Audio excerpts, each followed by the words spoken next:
Hello friends, welcome to my channel bond equity. Friends, आज की video में हम डिस्कस करेंगे ऐसे स्टॉक के बारे में जिसने अनाउंस किए हैं एक पर दो शेयर्स, यानी कि अगर आपके पास एक शेयर है तो आपको दो शेयर्स और मिलेंगे, यानी कि आपके पास 100 शेयर्स है तो आपके पास 300 शेयर्स हो जाएंगे। 1000 शेयर्स आपके पास हैं तो आपके शेयर्स की क्वांटिटी 3000 हो जाएगी। जी हाँ फ्रेंड्स, और साथ ही साथ इस स्टॉक के बारे में हम डिस्कस करेंगे इसने रिटर्न्स कितने दिए, जैसे कि मैंने लिखा भी हुआ है वीडियो के थंबनेल में। 6 महीने में 140% के रिटर्न्स दिए हैं और 12 महीने में 600% के रिटर्न्स दिए हैं। तो क्या आगे भी ये इसी प्रकार से रिटर्न्स देने वाला है या नहीं, ये हम इस वीडियो में डिस्कस करेंगे और जानेंगे इस स्टॉक के रिकॉर्ड डेट को भी कि किस तारीख तक आप इसमें पोजीशन ले सकते हैं, इसमें स्टॉक उठा सकते हैं, ताकि आपके स्टॉक्स की क्वांटिटी, आपके शेयर्स की क्वांटिटी, अगर आप एक शेयर लेते हैं तो बढ़कर 3 हो जाए। रिकॉर्ड डेट से पहले आपको लेना होता है। तो चलिए हम डिस्कस करते हैं इस स्टॉक के बारे में। तो इस स्टॉक का नाम बताने से पहले मैं इसके रिटर्न्स के बारे में बात करना चाहूँगा। देखिए, एक दिन एक हफ्ते में तो इसने कोई खास रिटर्न्स नहीं दिए हैं, फ्लैट रहा है ये। और एक महीने में इसने 24% के रिटर्न्स दे दिए हैं, 3 महीने में 75% के रिटर्न्स, 6 महीने में 140% के रिटर्न्स दिए हैं, और ईयर टिल डेट यानी कि 1 जनवरी से लेकर आज की तारीख तक इसने 38.26% के रिटर्न्स दिए हैं। और एक साल में 602% के रिटर्न्स दिए हैं इस स्टॉक ने।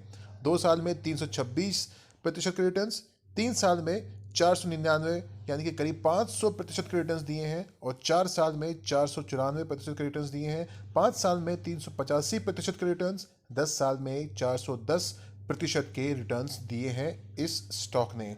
तो इस कंपनी के रिटर्न्स अभी कुछ समय से अच्छे खासे बढ़े हैं। वो क्यों बढ़े हैं, शायद आपको ये पूरी वीडियो देखने के बाद अंदाज़ा लग जाए। तो बने रहिए वीडियो में, इसके फंडामेंटल्स भी मैं डिस्कस करने वाला हूँ। चलिए आगे बढ़ते हैं। सबसे पहले बात करेंगे इसके मार्केट कैपिटल की। मात्र 252 करोड़ का इसका मार्केट कैप है, यानी कि ये एक माइक्रो कैप कंपनी है।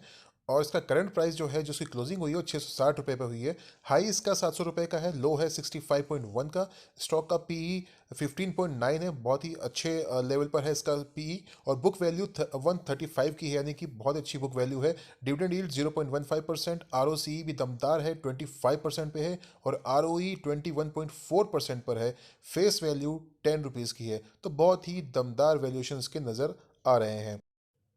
तो बात करेंगे इसके वैल्यूएशंस की। तो वैल्यूएशंस इसके महंगे हैं या सस्ते हैं, ये हम कैसे तय करेंगे? ये इसके प्राइस के आधार पर तय करेंगे। इसका प्राइस 429 से 759 के बीच में, जैसे कि आपको बताया 660 पे क्लोजिंग हुई है। तो इस रेंज में अगर है तो वो फेयर है। एक्सपेंसिव कब होगा? जब ये 766 के ऊपर निकलेगा, 931 तक ये एक्सपेंसिव होगा, और वेरी एक्सपेंसिव होगा 937 तक। उसके ऊपर जाएगा तो 937 पर ये एक्सपेंसिव होगा। और अट्रैक्टिव होगा 125 से 422, यानी कि 125 से 422 के बीच में आता है। तो ये बहुत ही अट्रैक्टिव होगा, इसमें बाइंग आने की पूरी संभावना बनी रहेगी, इसके फंडामेंटल्स को देखते हुए, इसके वैल्यूएशंस को देखते हुए। तो हम बात करेंगे कि अगर आपके पास पोजीशन ऑलरेडी है इस स्टॉक में, तो आपको क्या करना चाहिए? आपको होल्ड करना चाहिए या नहीं करना चाहिए? देखिए, आपको होल्ड करना चाहिए। ऐसा मैं इसलिए कह रहा हूँ क्योंकि देखिए, इसका जो डेट टू इबिटा रेशियो है वो 2.80 टाइम्स पर है। और इसके रिजल्ट्स जो आए थे दिसंबर में, वो भी पॉजिटिव रिजल्ट्स आए थे।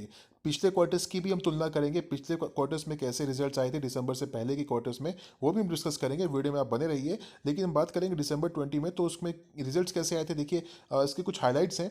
प्रॉफिट आफ्टर टैक्स इसका 10.95 करोड़ पे था, जो कि हाईएस्ट था। और आर ओ सी हाफ ईयरली बेसिस पे हाईएस्ट था 33.48% पे। और कैश एंड कैश इक्विवेलेंट भी हाफ ईयरली बेसिस पे हाईएस्ट था 14.07 करोड़ पे। और टेक्निकली भी ये एक बुलिश रेंज में बना हुआ है ये स्टॉक। तो ये भी एक कारण है कि इसको आप होल्ड कर सकते हैं। देखिए, इसको होल्ड करने के पीछे मैं कुछ और पॉइंट्स भी जोड़ना चाहूँगा, जैसे कि इसका आर ओ ई 30.8 पर है, और साथ ही साथ इसकी प्राइस टू बुक वैल्यू 5 की है। तो फेयर वैल्यूएशन है। अगर आप इसमें पोजीशन बना के बैठे हैं तो उसको आप होल्ड कीजिए। अगर आप इसमें पोजीशन बनाना चाहते हैं तो आपको पोजीशन बनानी चाहिए और होल्ड करना चाहिए for a long term perspective. Alright, इसके मेजोरिटी शेयर होल्डर्स प्रमोटर्स हैं, और इसने आउट परफॉर्म किया है BSE 500 को, जिसका ये पार्ट है। ऑलराइट, 3 साल के मापदंड पे अगर आप देखेंगे, 1 साल के मापदंड पे और 3 महीने के मापदंड पे अगर आप देखें, तो इसने आउट परफॉर्म किया है BSE 500 को। इसने 602% के रिटर्न्स दिए हैं 1 साल के अंदर इस स्टॉक ने। तो बहुत ही अच्छी आउट परफॉर्मेंस देखने को नज़र आ रही है। तो हम बात करते हैं, देखिए, इसके शेयर होल्डर्स की। तो जैसा कि मैं ऑलरेडी बता चुका हूँ कि इसके जो मेजॉरिटी शेयर होल्डर्स हैं वो प्रमोटर्स हैं। सितंबर तक उनकी जो शेयर होल्डिंग थी वो 63.97% की थी, जो दिसंबर में 63.5% की रह गई। ऑलराइट, हल्का सा फर्क आया शेयर होल्डिंग पैटर्न में। और एफ और डी एक भी नहीं है इसमें। और अदर्स जो सितंबर में 36.03% की थी वो 36.5% की हो गई। ऑलराइट, तो ये हल्के से चेंजेस आए, कोई ज़्यादा बड़ी बात इसमें देखने को नज़र नहीं आ रही है। देखिए, कंपनी के लिए अच्छी बात क्या है, पॉजिटिव क्या है और नेगेटिव क्या है, दोनों डिस्कस कर लेते हैं। प्रॉस एंड कॉन्स को डिस्कस करते हैं। कंपनी ने अपने डेट को रिड्यूस किया, ये एक अच्छी बात है। अपने डेट को रिड्यूस कर रही है कंपनी क्वार्टर दर क्वार्टर, साल दर साल। और कंपनी ने अच्छे प्रॉफिट जनरेट करके दिए हैं, यानी कि 33.36% का CAGR, जो कि 5 साल से अगर हम कंपेयर करेंगे, पिछले 5 साल में लगातार 33.36% का CAGR यानी कि कंपाउंड एनुअल ग्रोथ रेट दिया है कंपनी ने, जो कि बहुत ही अच्छे रिटर्न्स माने जाएंगे। और data days have improve from 86.6 to 68.42 days, ये भी एक अच्छी बात है कि डेटा डेज भी इसके इम्प्रूव हुए हैं। और लेट कॉन्स क्या है, नेगेटिव क्या है कंपनी के लिए। Promoter holding has decrease by -0.47%। ये कोई एक माइन्यूट सा फर्क है, कोई ज़्यादा बड़ा फर्क नहीं है, इसको मैं बहुत बड़ा नेगेटिव पॉइंट नहीं मानता हूँ। Company has a low return on equity of 11.77% for last 3 years. 11.77% का रिटर्न ऑन इक्विटी है, तो मुझे लगता है कोई इतना ख़राब नहीं है रिटर्न ऑन इक्विटी, अच्छा है, ख़राब कुछ नहीं है। सिर्फ लो कहा गया है, लेकिन मुझे नहीं लगता कि ये इतना लो है।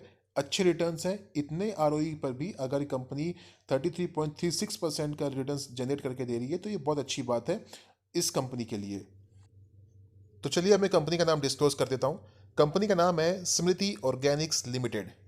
जी हाँ, देखिए मैं लेटर पे आपको लेके आया हूँ, जो ऑफिशियल लेटर है, इसकी बात करते हैं। इसमें ये लिखा हुआ है कि कंपनी ने अपनी जो बोनस की जो डेट थी उसको रिवाइज किया है, जो कि पहले 12 मार्च थी, अब उसको बढ़ा के 17 मार्च कर दिया है। जी हाँ, रिकॉर्ड डेट 12 मार्च की जगह अब 17 मार्च हो चुकी है, और आपके शेयर्स बढ़कर 3 गुना हो जाएंगे।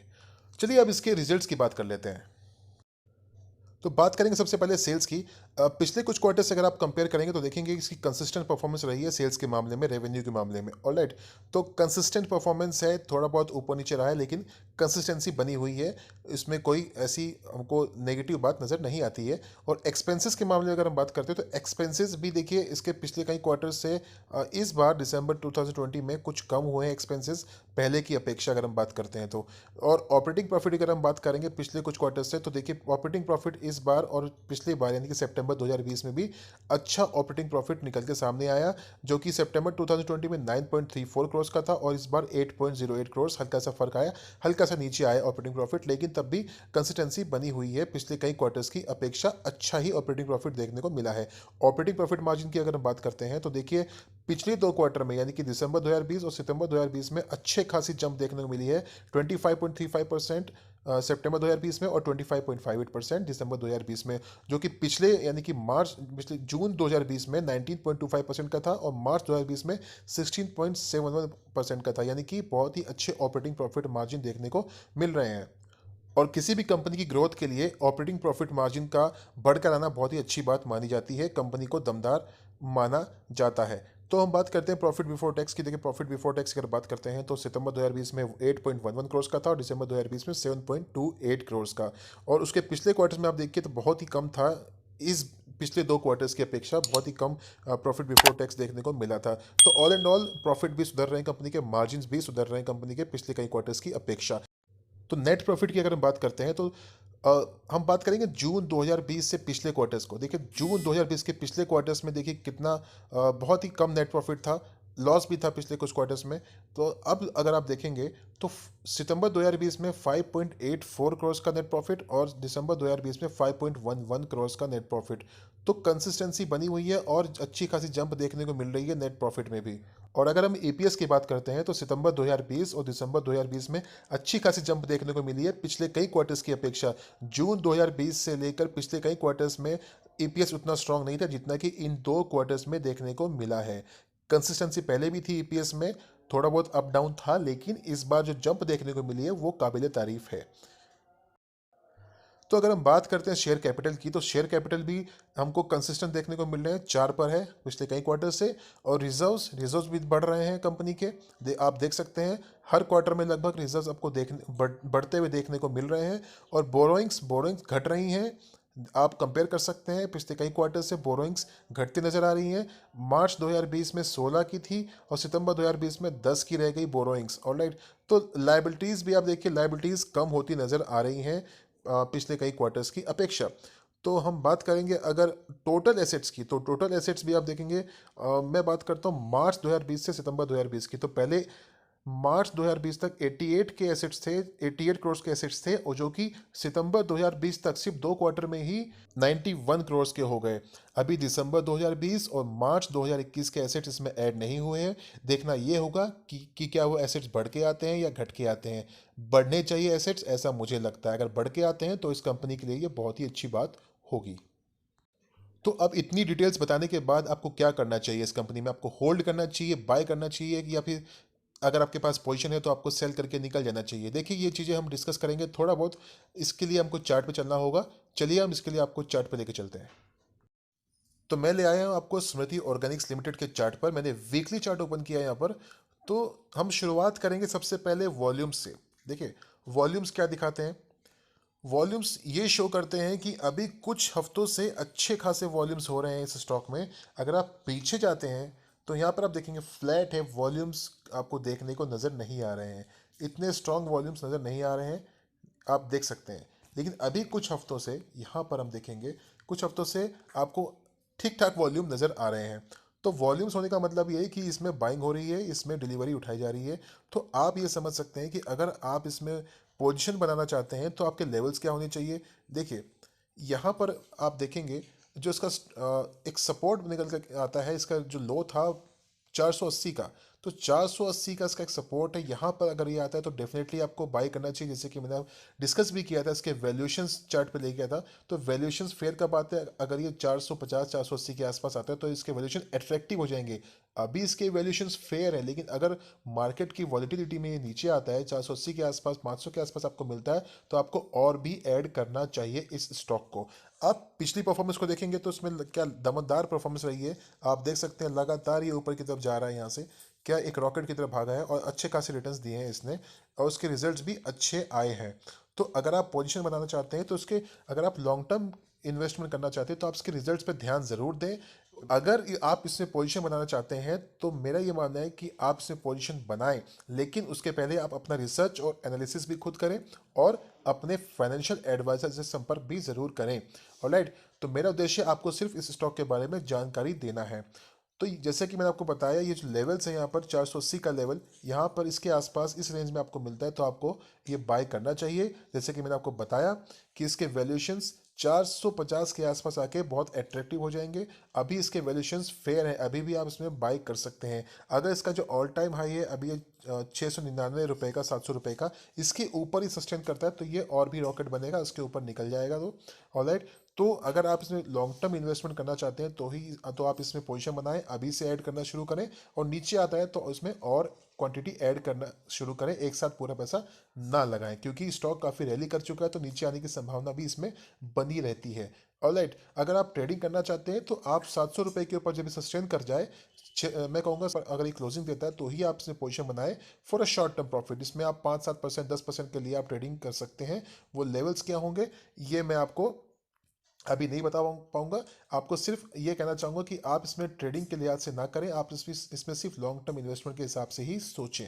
ऑलराइट, तो ये था इस स्टॉक के बारे में मेरा व्यू। तो अगर आपको समझ में आया हो, कुछ अच्छा लगा हो, तो आप इस वीडियो को लाइक करके मोटिवेट कीजिएगा। कुछ आपके क्वेश्चन है तो आप मुझे कमेंट भी कर सकते हैं, कुछ डाउट है।